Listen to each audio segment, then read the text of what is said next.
7,127 यानी कि 7,127 metric ton ये कैपेसिटी है हिंदुस्तान की ऑक्सीजन को प्रोड्यूस करने की आज की डेट में। यानी कि आज अगर कोई बीमार पड़ता है या कोई इंडस्ट्री जिसको ऑक्सीजन चाहिए, उस सब की सप्लाई इसी 7,127 मीट्रिक टन से होगी। जबकि करीब करीब 5 या 7 दिन पहले की जो रिपोर्ट है वो बताती है कि हमारी जो ऑक्सीजन की कैपेसिटी थी, जो ऑक्सीजन का कंजप्शन था वो 3,842 यानी कि 3,842 मीट्रिक टन था। और वो राइज पे है। हर दिन नंबर ऑफ पेशेंट्स बढ़ रहा है। हर दिन जो पेशेंट जिनको ऑक्सीजन चाहिए उनका नंबर बढ़ रहा है। और ये जो रिस्पॉन्स है किसी भी जगह का, किसी भी स्टेट का या किसी सेंट्रल गवर्नमेंट का ऑक्सीजन को प्रोवाइड कराने का, वो बहुत स्लो है। जैसा कि आपने देखा था दिल्ली में कई बार ऐसा हो चुका है जहां पर हॉस्पिटल्स ने रिपोर्ट किया है कि केवल 45 मिनट्स की ऑक्सीजन रह गई है। कहीं किसी हॉस्पिटल ने बोला है कि 2 घंटे की ऑक्सीजन रह गई है। अगर हम बात करें उत्तराखंड की, तो उत्तराखंड में भी ऑक्सीजन सप्लाई जो है वो इतनी फास्ट नहीं है, इतनी अच्छी नहीं है। यूपी में भी ऑक्सीजन की कमी पड़ती जा रही है और सबसे ज्यादा कंडीशन खराब है दिल्ली की। जय हिंद, स्वागत है आप सभी का टैपिंग्स.लाइव के इस नए एपिसोड में। आज हम बात करेंगे क्यों हो रहा है राजनीतिकरण कोरोना के ऊपर। जी हां, जहां पर एक और इलेक्शंस के लिए बीजेपी बंगाल में लगातार रैलियां कर रही है, वहां पे कोरोना को उन्होंने दूर कर दिया है सब लोगों के दिमाग से। जो बड़ी बड़ी रैलीज हैं उनमें जो स्पीकर्स हैं वो तो सेफ हैं, वो तो अपने एक डिस्टेंस में हैं, लेकिन बाकी के सारे लोग आपको फोटोग्राफ्स दिख जाएंगी जो बहुत पास पास खड़े हैं। मास्क जरूर हैं, लेकिन जैसा कि ये इस वायरस की हम बात कर रहे हैं, इस म्यूटेटेड वायरस की हम बात कर रहे हैं, स्ट्रैंड की हम बात कर रहे हैं, ये काफी छोटा है साइज में। और जो 2 फीट की दूरी की हम बात कर रहे थे वो भी अब लोगों को बचाने में नाकाम रहेगी। तो बहुत जरूरी था लोगों को अपने घरों में रहना। ऐसे में बंगाल रैलीज ने तो धज्जियां उड़ा दी है, हम सेफ डिस्टेंसेस की धज्जियां उड़ा दी है कोरोना से बचाव की। वहीं दूसरी ओर दिल्ली सरकार, जहां पर मैक्सिमम केसेस हैं, वो नजर आती है अपने वीडियोस को वायरल करने में, यानी प्राइम मिनिस्टर के साथ जो उनकी बातें हो रही हैं उसको पब्लिक करने में उनका ज्यादा ध्यान है। अपनी स्पीच को अरविंद केजरीवाल प्रेयर के रूप में रख रहे हैं और दिखाई देता है कि जैसे कि उनको लोगों की बहुत चिंता है। अगर ये चिंता जायज है, अगर ये सही में चिंता थी, तो 1 साल से ये सेंट्रल गवर्नमेंट और ये राज्य सरकारें कर क्या रही थी? आप और मैं जैसे लोग, साधारण लोग, अगर हम डॉक्टर से बात करते हैं तो कोई भी डॉक्टर आपको ये बता देगा कि कभी भी जो पेंडेमिक आया है वो पेंडेमिक हमेशा वेव्स में आता है। First wave, second wave, third wave, and every wave is much more dangerous than the last one.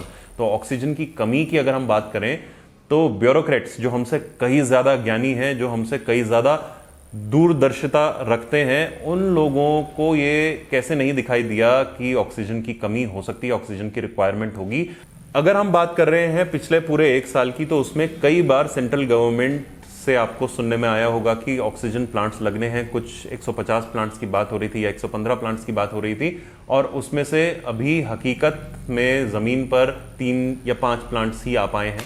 Uttarakhand की गवर्नमेंट ने 11 प्लांट्स की बात कर रही है। अब ये तो भगवान ही मालिक है कि कितने प्लांट्स जमीन पर आते हैं, लेकिन एक प्लांट को बनने में भी अगर 6 हफ्ते लगते हैं या बहुत ही तेजी से काम हो 4-5 हफ्ते भी लगते हैं, तो उस दौरान होने वाली मौतों के जिम्मेदार क्या हम नहीं होंगे?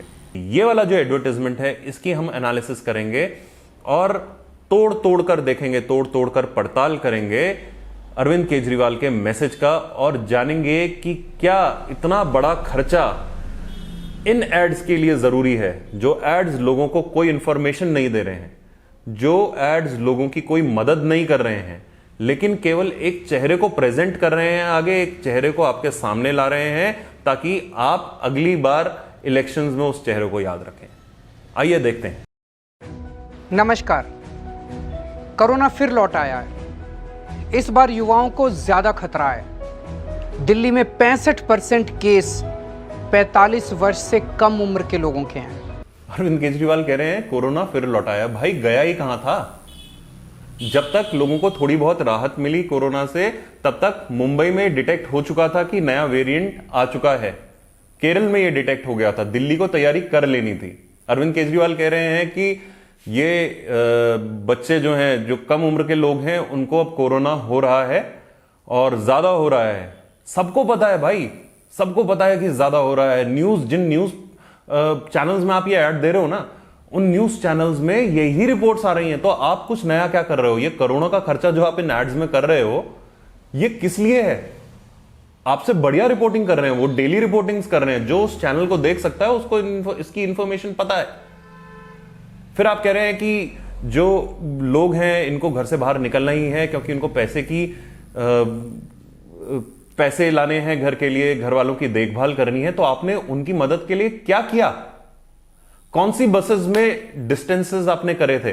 जब डीटीसी चलने लगी, जब मेट्रो चलने लगी, तो क्या आप लोगों ने इन लोगों की मदद करने के लिए किया? क्या आप लोगों ने इन बिजनेसेस के लिए किया? दिल्ली में अगर हम बात करें तो कई सारे थोक के बाजार हैं, लोगों को जो सामान चाहिए था, क्या आपने होम डिलीवरीज के लिए मदद करवाई?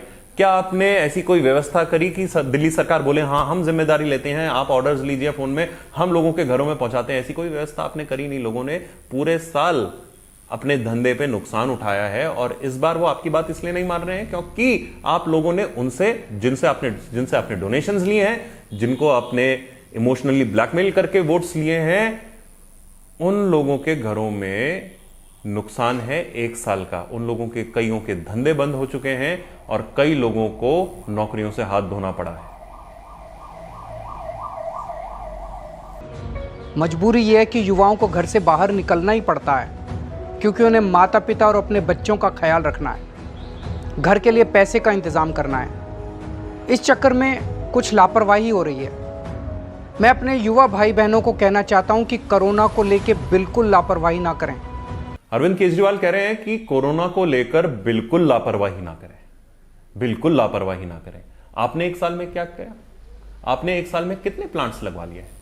या आपने 1 साल में जितना खर्चा इन एडवर्टाइजमेंट्स पे किया है, क्या उसका लेश मात्र भी इन तैयारियों में करा? क्या आप लोगों ने अपने ब्यूरोक्रेट्स के साथ बात करके कुछ ऐसी व्यवस्था बनाई कि जो लोग वापस दिल्ली में काम करने के लिए आएंगे, अगर फिर से कोरोना का ये जो प्रभाव हम देख रहे हैं ये बढ़ जाता है, तो ऐसे में इन लोगों के लिए क्या व्यवस्थाएं होंगी?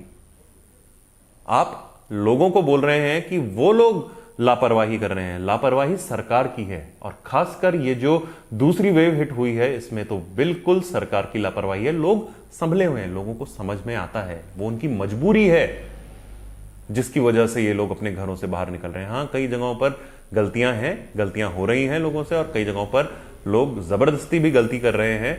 लेकिन अगर हम पूरी व्यवस्था को देखें तो इसमें व्यवस्था का ही दोष है। ऐसे में अगर हम नियत के ऊपर सवाल ना उठाएं तो क्या उठाएं? मामूली लक्षण हो तो जांच जरूर कराएं। दिल्ली सरकार के अस्पतालों में टेस्ट बिल्कुल मुफ्त हो रहे हैं। और हाँ, 45 वर्ष से ज़्यादा उम्र के लोग वैक्सीन जरूर लगवाएं। हमने आपके लिए 24 घंटे सरकारी अस्पताल खोल दिए हैं। युवा अपनी जिम्मेदारी समझें। इस मुश्किल वक्त में उनके परिवार को सबसे ज़्यादा उनकी ज़रूरत है। दूरी बनाएं, हाथ सैनिटाइज करें और मास्क ज़रूर पहनें। पिछले 1 साल में 3 बार हम दिल्ली वालों ने कोरोना को हराया है, इस बार फिर हराएंगे। मैं और पूरी दिल्ली सरकार हर वक्त आपके साथ हैं। कोरोना हारेगा, हम जीतेंगे। जय हिंद। कह रहे हैं कि थोड़े से भी लक्षण हो तो जांच जरूर कराएं। कहां कराएं भाई? इतनी बड़ी भीड़ है, कहां कराएं? दिल्ली गवर्नमेंट हॉस्पिटल में कहते हैं कि इलाज बिल्कुल मुफ्त है। अरे भाई, हर गवर्नमेंट हॉस्पिटल में मुफ्त है। आपको सेंट्रल गवर्नमेंट ने पैसा दिया है इस चीज के लिए, तो आप इसमें क्या कर रहे हैं? आपने लोगों के लिए अवेलेबिलिटीज कहां कहां पे कराई हैं? और ये जो आप स्वैब डाल के टेस्ट कर रहे हैं ना, वो टेस्ट अब उतने इफेक्टिव नहीं हैं। तो आपने लोगों के चेस्ट स्कैन्स के लिए, सीटी स्कैन्स वगैरह के लिए क्या व्यवस्थाएं करी हैं? कितनी जल्दी उन लोगों तक ये बात पहुंचेगी, कितनी जल्दी उन लोगों तक ये टेस्ट पहुंचेंगे, इसकी क्या आप लोगों ने व्यवस्था करी है? इसके बारे में आपने कहीं नहीं बताया है। आप बोल रहे हैं सरकारी हॉस्पिटल पर तांता लगा पड़ा है, डॉक्टर्स अवेलेबल नहीं है। इसलिए नहीं है क्योंकि वो डॉक्टर्स जितने भी पॉसिबल हो सकते थे वो सारे के सारे लोग किसी ना किसी की जान बचाने में लगे हुए हैं। कितने मेडिकल स्टूडेंट्स आप आगे लाए हैं? किस तरह से आपने कैटेगराइज किया है जिनको केवल ऑक्सीजन की जरूरत है, या जो थोड़े से ऐसे पेशेंट्स हैं जो कि ऑक्सीजन लेकर, बाकी दवाइयां लेकर ठीक हो जाएंगे, उनको अलग रखने के लिए, आईसीयूज में व्यवस्थित कराने के लिए आपने क्या बात करी है? प्राइवेट हॉस्पिटल्स में आपके साथ आपकी क्या बात है? अरविंद केजरीवाल कह रहे हैं कि 24 घंटे हमने आपके लिए सरकारी अस्पताल खोल दिया। बहुत बड़ी बात करी आपने भाई। हर जगह के हॉस्पिटल, हर जगह के सरकारी हॉस्पिटल 24 घंटे खुले हुए ही हैं, और खासकर महामारी के समय में तो ये बात लाजमी है कि आपको ये खोलने पड़ेंगे। लोगों की मजबूरी है, वो लापरवाह नहीं है। लापरवाह दिल्ली सरकार थी पिछले 1 साल से। सेंटर से होने वाली बात के टाइम पे, अपनी स्पीच के टाइम पे लाइव कर देते हैं।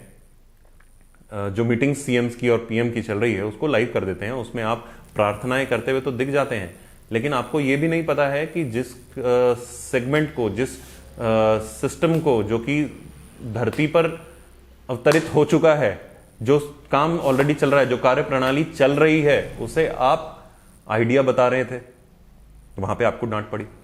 आपको हाईकोर्ट में जवाब आपसे नहीं दिया गया।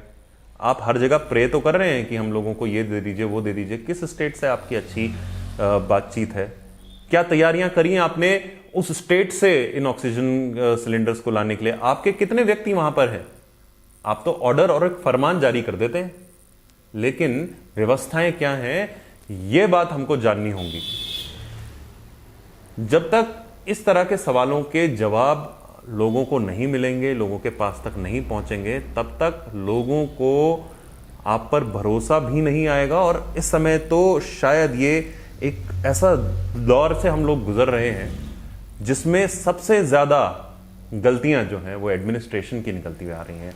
आज अगर आदमी सड़क पर निकलता है तो उसे 2000 रुपए का चालान चस्पा कर दिया जाता है। दिल्ली में 2-2 हजार रुपए के चालान चस्पा हो गए हैं। लोग अपने घर से नीचे आ रहे हैं, अगर वो गलती से मास्क पहनना भूल जाता है, केवल अपने घर से ऊपर से नीचे आते हुए और वापस जाता है, तो उसको पकड़ के उसके ऊपर चालान कर दिया जाता है। लेकिन आपकी जो ये गलती है, उसकी गलती का खामियाजा लोग अपनी जान देकर भुगत रहे हैं। सपोर्ट पुलिस के लिए दिल्ली सरकार का कैसा है?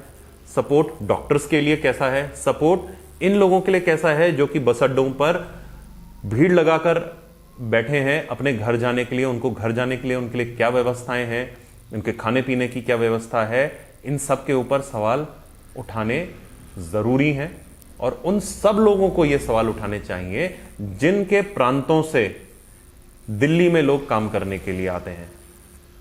उन लोगों को जो कि वहां के वोटर्स हैं, हम लोगों को जो कि किसी ना किसी क्षेत्र से दिल्ली जाते हैं काम करने के लिए, उन सबको ये सवाल उठाने पड़ेंगे, क्योंकि मौतें वहां पर हो रही हैं। जब ये मौतें हो रही हैं, उन मौतों में हर कोई मौजूद है। वो बिहार का भी है, वो उत्तराखंड का भी है, वो उत्तर प्रदेश का भी है, वो दिल्ली का भी है, वो राजस्थान का भी है, वो चेन्नई का है, वो केरला का है, वो मुंबई का है। मौत प्रांत नहीं देख रही है। तो आप लोगों को ये सवाल उठाना पड़ेगा, आप लोगों को ये सवाल पूछना पड़ेगा हर राजनीतिक दल से। आपको बीजेपी से भी यह सवाल पूछना पड़ेगा कि ऐसे समय पे आप किसी जगह पर, बंगाल में आप कोरोना से लड़ने के बजाय वहां की सरकार से लड़ना ज्यादा महत्वपूर्ण समझते हैं। आपको यह बात अरविंद केजरीवाल से पूछनी पड़ेगी कि ऐसे समय में आप एक बहुत हाई प्रोफाइल ड्रामा क्रिएट कर देते हैं। राजस्थान में हालत खराब थी, अभी वहां पर भी ऑक्सीजन की कमी से डेथ्स हुई हैं। तो इन टोटल जो है ना, पूरा हिंदुस्तान की हालत जो है चरमराई हुई है। ऐसे में इस तरह का हाई प्रोफाइल ड्रामा नहीं चाहिए बॉस। इस तरह के हाई प्रोफाइल ड्रामा करने वाले लोगों के ऊपर विशेष ध्यान जनता का होना चाहिए।